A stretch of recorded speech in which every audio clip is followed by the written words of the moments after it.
Anang Hermansyah belak-belakan meminta putranya, Azril Hermansyah, untuk segera melamar Sarah Menzel, sang kekasih. Hal itu diutarakan Anang dalam kanal YouTube miliknya The Hermansyah A6.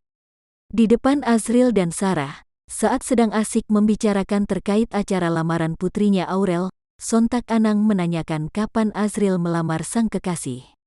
"Nih kakak lamaran aja sudah kayak gini, harusnya kamu Azril sama Sarah di situ," kata Anang Hermansyah sambil berguyon, dikutip tribunnews.com, Selasa tanggal 16 Maret tahun 2021.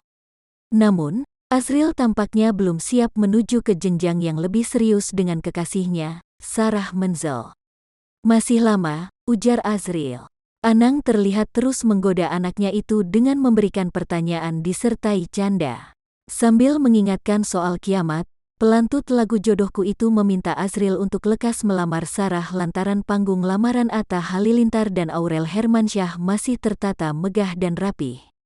"Tunggu apa lagi? Mau tunggu hujan? Keburu kiamat, mumpung panggungnya masih ada. Beneran loh, keren panggungnya. Baju sudah pas lah. Sudah serasi." Sarah senang katanya, "Udah tinggal ngelamar doang," ungkap Anang.